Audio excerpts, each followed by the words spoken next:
اکنون جنبست چخیل میکنیم؟ جنبست به این خیل که ما در مقابل انمین هجوم چی داریم؟ تو اینجا ما گفتیم که هجوم هست، افراطگرایی هست، خطر هست. انا مسئله حج گفتیم، مسئله تحصیل خارجی گفتیم و مسئله خرافات. همین 4 مسئله را گفتیم مختصر. ولی اکنون باید بگیم که پس در برابر این ما چیکار کرده میتونیم؟ تسلیم شویم یا که یگان چیزی داریم در مقابلش؟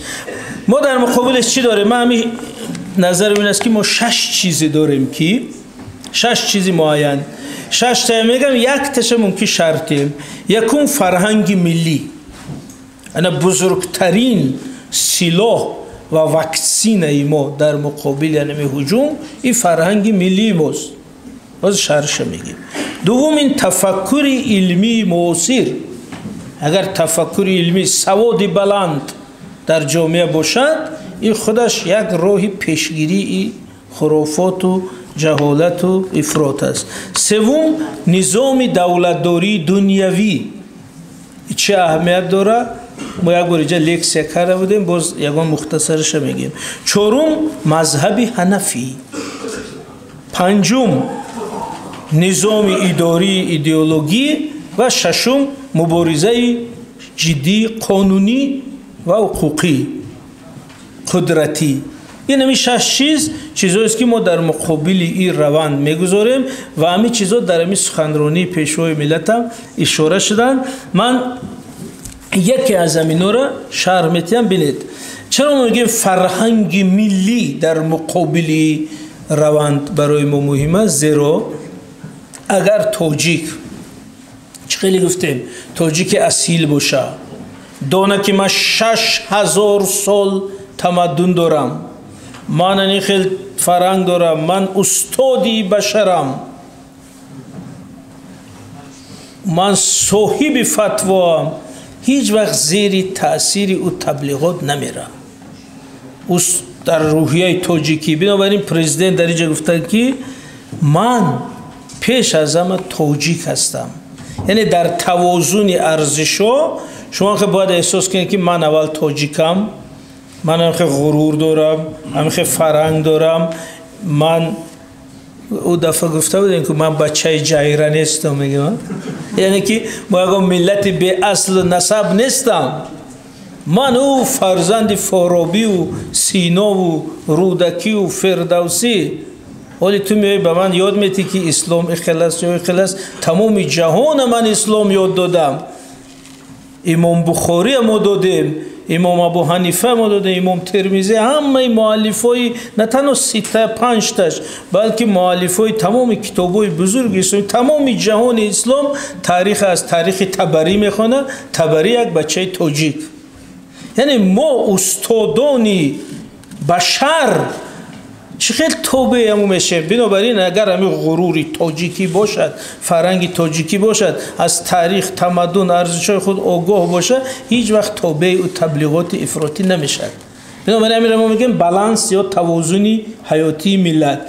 از این رو ما باید طور جامعه را سازیم دیالوگ رو که ارزش‌های ملی حکومت کنن، ارزش‌های ملی معین کننده باشند. زیرا اگر ارزش‌های ملی معین کننده نباشند، این دولت این جامعه را از دست می‌دهیم. این 2 مثال یک تاش اشاره کردن در سخنرانی. من 2 مثال میگم که ببینید همه حالتی که ارزش‌های بیگانه غلبه کنه دولت از دست میره چخیل. اینا فروپاشی دولت سامانیان در کتابو ببینید.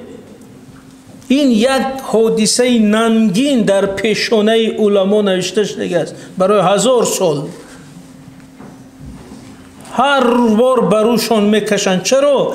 چونکه همین وقتی فروپاشی دولت سامانیان، قراخانی‌ها و ترک‌ها از صحرا هجوم کردن، بخارا را میگیرن. اما امیر منتصر سامانی اینکه علما جمع کرد در تالار، در میدان، گفت که علمای عزیز، دشمن هجوم کرده استوده است، قبیله های ترکی بخارا را محاصره کردند، قوه ما نمیرسد. همین مردم به جهاد خیزانید.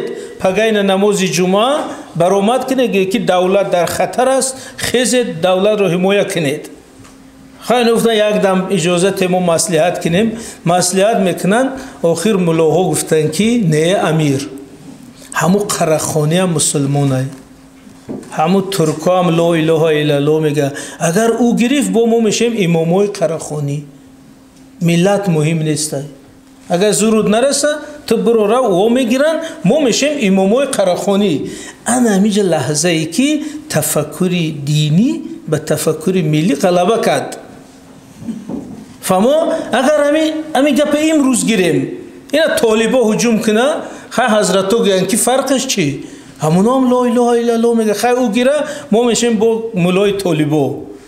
یعنی انمی خطرش در این است که اگر فرهنگ دیگر غلبه کنه در ذهن، در سیاست هم غلبه میکند. بنابراین ما میگیم باید حالتی که ارزش‌های ملی حکومت کند در اولویت قرار داشته باشد، همین را حفظ کردن در کار. اینجا تاجیکستان است، زبانی تاجیکی، فرهنگ تاجیکی، تاریخ تاجیکان، ارزش‌های تاجیکان اول است. برای همین پرزیدنت گفت من اول تاجیک، بعد اون مسلمان، اینا تو بعد تاجیک کمونیست، این سوسیالیست، اینا بدم چی، لیکن هممون اول باید تاجیک باشیم. انا میخوای روحیه دولت حفظ میکند. اگر نه انا مثال دوم سال 1924 ستالین فرمان امضا کرد که آسیای مرکزی را به ملت ها تقسیم کنید، دولت های ملی کنید. انا کن چند تاجیکی تحصیل کرده با سوادترین عبدالرؤوف فدرت، فضل خوجایف یا اومدن گفتن که برادرها چی در کار دولت الهیده مایده که تاجیکی؟ هیچ ضرورت نیست. ما باید با همون ملت بزرگ ترک باشیم، دولت یگانه ترکی کنیم. و خودش شد رئیس جمهوری کشور دیگری ترکی و در نتیجه تاجیک‌ها قریب به دولت ماندن. چرا این بچه‌های خیلی گفتن؟ چون که این سالهای 900 1910 1905 هم خیلی روحیه رنگی ما گفتن که جهانی اسلام، اونا همین بچه‌ها هم شروع کردن در استانبول در ترکیه دانشگاه ترکی خواندن، افکار ترکی گرفته آمدن. وقتی تقسیم دولت شد گفتن که تاجیک چی در که یک ملت مایده ما هم با ترکا باشیم. یعنی در موج غلبه افکار ملی بیگانه باعث شد ما قریب به دولت مونیم. خیریت که نصرت الله مخصوم و شیرین شاه شاه تیمور دو بچه کوهستانی که یگان اونجا نخوانده، نه ترکیه را دیده است، نه افغانستان را دیده است، نه عربستان را دیده است، همین تاجیکی به ناموس خواستن گفتن که نه ما حتما باید دولت داشته باشیم. همین یک فایزه که کوهستان کنده گرفتن، ما امروز افتخار داریم تاجیکستان. وگرنه تمامی سرزمین و شهر و کشوری تاریخی من از دست دادیم. به سبب چی؟ به دست خودمون دادیم. چون که همون تاجیکای با سوادی، لیدرهای فکری و اقتصادی ملی، فیض‌الله خوجایف میلیاردر بود، یعنی الیت تاجیک. گفت که در کار نیست دولت تاجیکی، ما باید دولت بزرگ ترکی را همراه شویم، امپریا کتی باشیم. یعنی این غلبه افکار بیگانه بر افکار ملی.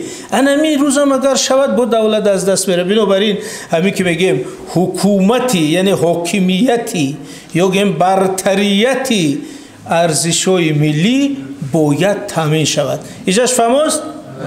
خب دیگر درباره همه و یا گفتیم یکی از گپ‌های مهمی که در همین دانشکده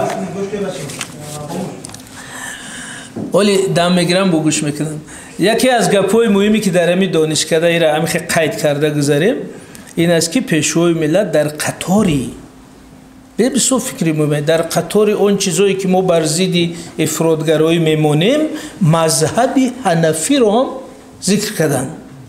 ببینید ما گفتیم که 6 چیز ما را رودکی میگه 4 چیز مرا زاده را غم بخرد، میگه 6 چیز ما را نجات میده از افراطگرایی.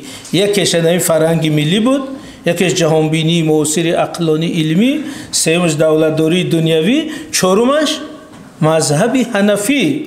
انا مذهب حنفی چرا گفتن؟ ببینید من همین جمله رو میخونم. اگر همین جمله رو از پیشوای ملت نمیگفتن، شما گفته یگان مذهبگرا است.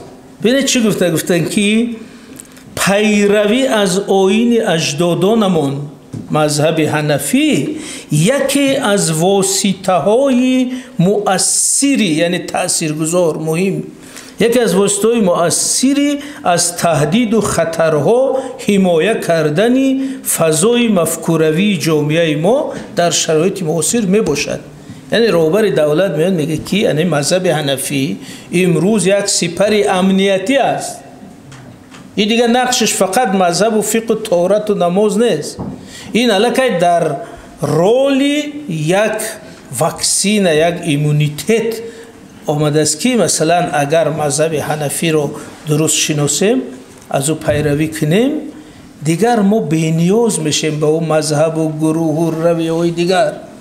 و مذهب حنفی چرا برای ما مهم است؟ اینجا میتونستیم مفصل بگیم. همین اگر برشماریم فقط ببینید، یکم این که اگر هم سوال بگیم که چرا مذهب حنفی مهم است، چرا رهبر دولت میگه که یکی از واسطه‌های پیشگیری خطر مذهب حنفی است، اولش که بوج دیگر همین مناسبت پرزیدنت با مذهب و دین در اینجا میبینید. هیچ وقت نمیگه که در کورس، میگه که این یک حمایه ما است. چرا این خیلی میگه؟ یکم مذهب حنفی مذهب اکثریت ملت، این وضعیت موجوده از در سیاست وضعیت موجوده را حفظ کردن این بسیار مهم است. دوم مذهب حنفی بنیادگذارش تاجیک. انا امام اعظم خیلی من گفتم در تاریخ شون بینید، امام اعظم ابن مرزبان، یعنی نام باباش مرزبان تاجیکی، سرحدبان، حتی سرحد یکم عربی مرزبان، ابن مرزبان تاجیک. همین جایی است که همین امام اعظم نازکیش چی است که همون هویت دینیمون با هویت ملیمون در اینجا پیوست میشد.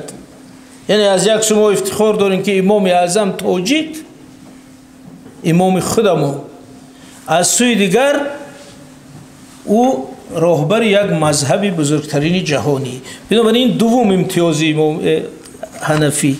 سوم اینکه مذهب حنفی از نظر خود تعلیماتش در مسائل بحثی نظری بسیار معتدل استوار، از جمله در مسئله همین کفر اعلان کردن.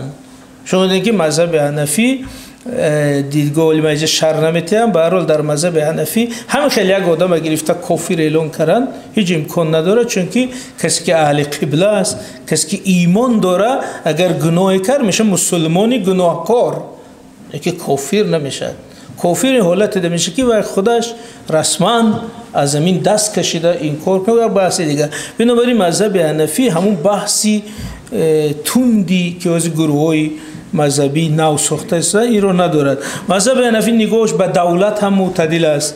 ببینید با تمام نوع‌های دولت زندگی کرده، با خلافت، با امارت، با سلطنت، با پرزیدنتی، با سروزیری، چون که مدل دولت پیشنهاد نمیکنه، بلکه اصول عدالت باشد، همین دسترسی اجرای شرع باشه برای مردم. مذهب حنفی همین را طلب میکند، نه اینکه همین ساختی مخصوص خلافت یا امارت یا خیل بحث دولت در اونجا کمتر است. مذهب حنفی از هر نظر ولی بس با عرف اختلاف ندارد. مثلا عرف مردمیتی، من اولی فتوایی که آمده است نوروز حرام است، همین دقیقا همین دهان شک شد، شما فهمی که از مذهب حنفی نیست.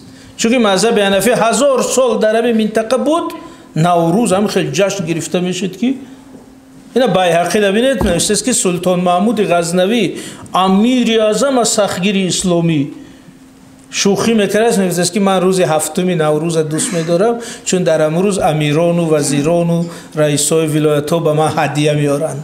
این در دوره غزنویان نوروز 7 روز، در دوره امارات بخارا 1 ماه. اینا یادداشت استاد عینی ببینید، میگه امیر مظفر 1 ماه نوروز میکرد و همه علمای بخارا، یعنی مدرسا، مفتی، قاضی کلان می اومدن در نوروز شرکت میکردن. با میگفتن که حضرت قاضی بابا نوروزی سر میکنیم، یک دعاتیت بو میخست قوزی بخورو. این رساله تاریخ امیران منقیطی احمد دانش در منظره است که میخزه میگه که خدایا سال نو پر برکت شد، دولت امیرمون زیاد شد، آمین. یعنی با دعای خود مفتی حنفی نوروز سر میکردن.